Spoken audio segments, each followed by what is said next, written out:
Kisah ini bermula dari kunjungan singkat seorang bule cantik ke sebuah desa nelayan yang terpencil.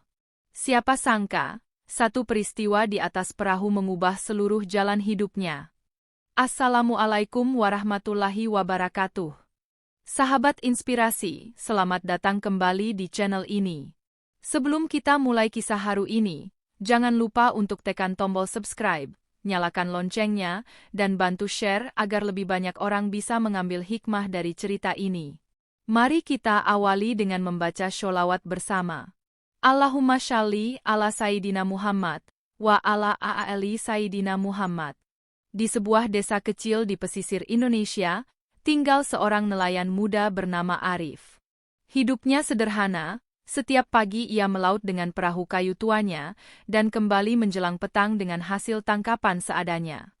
Suatu hari, desa itu kedatangan seorang bule cantik asal Prancis bernama Amelie. Dengan rambut pirang keemasan dan mata biru jernih, kehadirannya membuat penduduk desa terheran-heran. Amelie datang bukan untuk liburan mewah, melainkan mencari pengalaman hidup yang baru dan menenangkan. Aku ingin merasakan hidup orang lokal, ucapnya dengan senyum hangat saat berbicara pada kepala desa melalui pemandu lokal. Arif yang saat itu sedang duduk di bawah pohon kelapa diminta untuk menemani Amelie berkeliling desa, bahkan mengajaknya ke laut esok pagi. Saya cuma nelayan biasa, Pak, ujar Arif ragu. Tapi sang kepala desa tersenyum. Justru itu, tunjukkan padanya kehidupan kita yang sebenarnya. Keesokan harinya, di pagi yang sejuk, Amelie menaiki perahu Arif. Ombak tenang, langit biru cerah. Mereka berlayar perlahan, menyusuri garis laut yang membatasi dunia dua manusia yang sangat berbeda. Laut ini indah sekali, ujar Amelie dalam bahasa Indonesia yang terbata. Arif hanya tersenyum. Iya, disinilah saya hidup.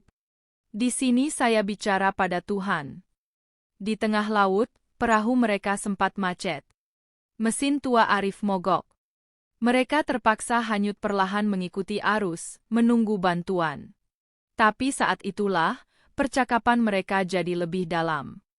Kamu tidak takut hidup susah? Tanya Amelie. Arif tertawa kecil. Saya lebih takut hidup tanpa arti. Di laut, saya tahu siapa saya tahu rezeki datang dari mana. Hari itu, langit berubah mendung, tapi hati keduanya justru terang. Amelie melihat sesuatu yang tak pernah ia temukan di Paris, ketulusan. Sementara Arif merasa dihargai dengan cara yang belum pernah ia rasakan. Mereka akhirnya diselamatkan nelayan lain. Namun sejak hari itu, Amelie selalu bersama Arif. Membantu mengangkat jaring, mencuci ikan, bahkan mulai belajar bahasa Indonesia lebih lancar. Waktu berjalan cepat.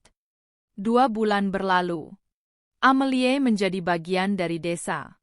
Orang-orang mulai berbisik, bahkan mengejek. Bule itu terlalu dekat sama Arif. Tapi keduanya tak peduli. Suatu malam, di tepi pantai, Amelie menangis. Aku hamil, Arif, ucapnya gemetar. Arif terkejut, namun ia memegang tangan Amelie dengan tenang. Aku bertanggung jawab. Amelie mengangguk pelan, aku nggak mau pulang ke Prancis. Aku mau anak ini tumbuh di sini, mengenal laut, mengenal ayahnya.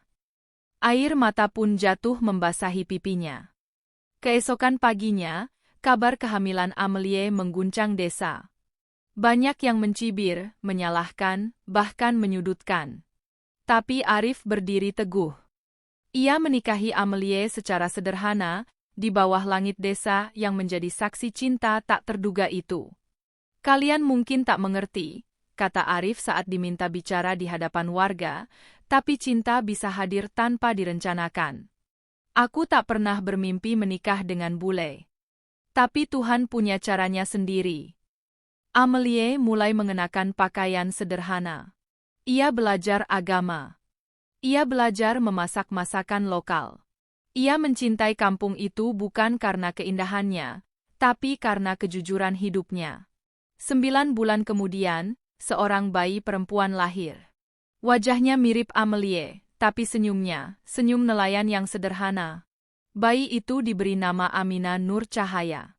Arif kini tak hanya menjadi nelayan, tapi juga ayah dan suami yang penyayang. Sementara Amelie, atau kini dipanggil Bu Arif, adalah ibu yang penuh kasih. Tak disangka, satu perjalanan naik perahu mengubah takdir. Sebuah kisah nyata tentang pertemuan dua dunia, satu dari air asin, satu dari salju Eropa. Dan keduanya bertemu dalam cinta yang tulus. Sahabat inspirasi, kisah ini mengajarkan kita bahwa cinta tak kenal bangsa, bahasa, bahkan status. Yang penting adalah niat baik dan keberanian untuk menerima takdir. Semoga kisah ini bisa menjadi pelajaran bagi kita semua.